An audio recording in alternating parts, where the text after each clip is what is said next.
malayनि बिसिफोरखौबो नों सिनायो आरो नामा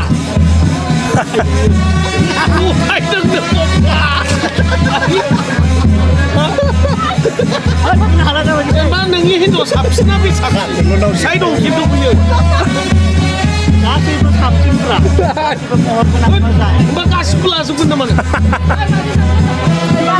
लानो हानो फोथारालाय आयु मोनबा लाजोबथारगोन नामा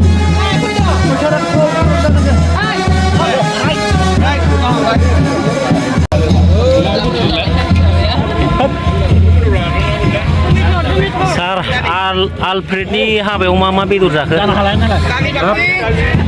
अमाजों लोगोसे दाउ बेदर टमेट' अनला बर'नि ओंख्रि ना आरो गासिबो मोजां आइटेम जादों गोथाव जाथारदों ओंखायनो सुरुगासिनो आरो अके ब्रादार दिनै जास्राखाबाय नामा?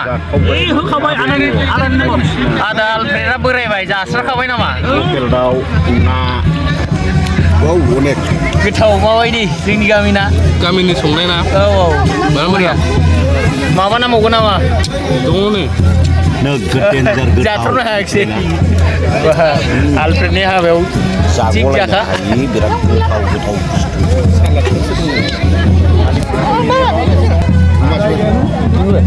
माबायदि जादों ओंखामा? बिराद बरिया ना बिराद मोजां जादों माबायदि संग्राफ्रा गामिनि ना आच्छा टिम दंखायो नामा? टिम दंखायो बरिया सङो बरिया जादोंना? नामा मा नाम? आं सोंबाय खिन्थु बाजै ग्रुप ना रायदाव मोनलाय? बे रायदाव बिसोरनो सङो बिसोरनो रानो सान्थि रायदाव आरो मोनसे दंबावो आलदा बरिया जादों बरिया ना जादो दे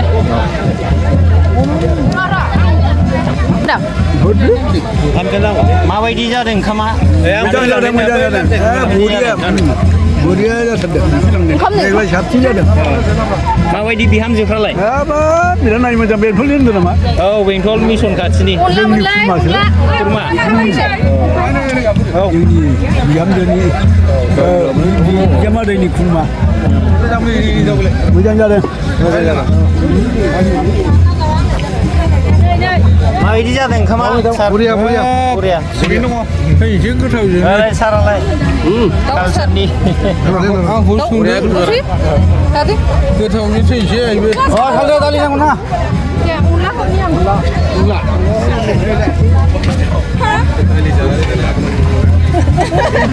जानो एसे मोजां जादो होनबालाय हेलौ माबायदि जादों? बरिया ना दाउबो ओमफ्राय नाबो गोथाव ओमफ्राय अमाबो हिनजाव गोदाना माबायदि? मोजां हिनजाव गोदानाबो मोजां ना? गावदां गावदाना थिगानो दं माबायदि जादों ओंखामफ्रा? मोजां जादों ना? मा जायो आलफ्रेडखौ? बिगुमै जायोना? अके गोथाव जादों ओंखामा? माबायदि मोनदों गामिखौलाय? मोजां ना?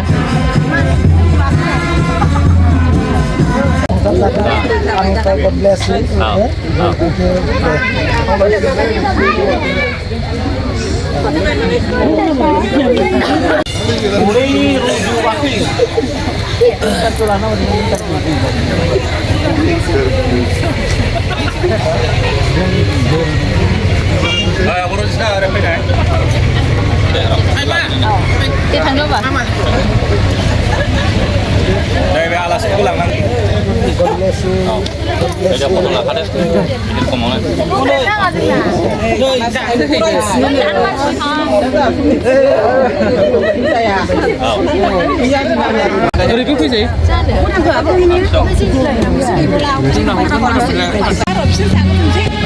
जिरायफुबाय साहा लोंहोदो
Sao không ai?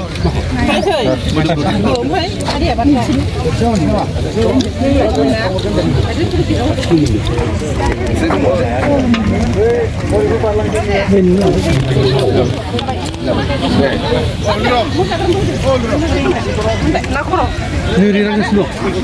Oh, huri pula. Kendra pasti lagi nanti kita mesti. Đây đây bisa tidak makan không hả? Thắng chăng?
Rồi, đi dùm con. ये कहा रहेगा लेफ्ट या राइट में रहेगा लेफ्ट में ना भाई आपका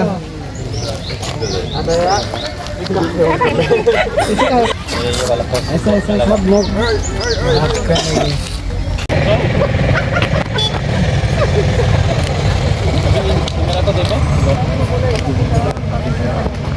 रुकिए रुकिए रेडी और एक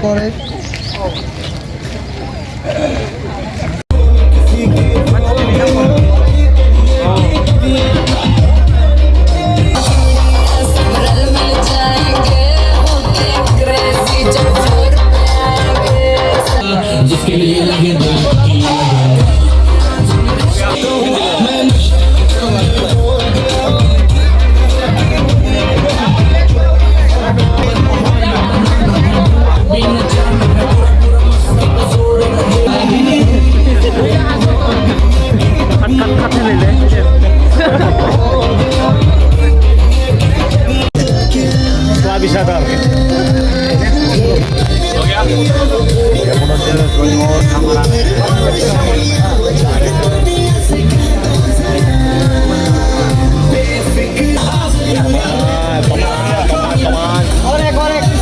Kecil saya jual lah, Teman-teman. Ore. Wah, beautiful. Wow.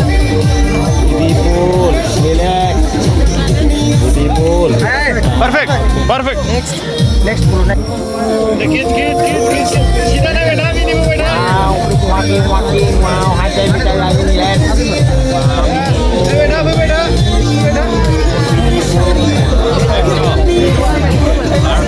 Now officially you married your wife. Very happy. Finally he got the wife. Yeah. Really congrats. Yeah. Thank you very much.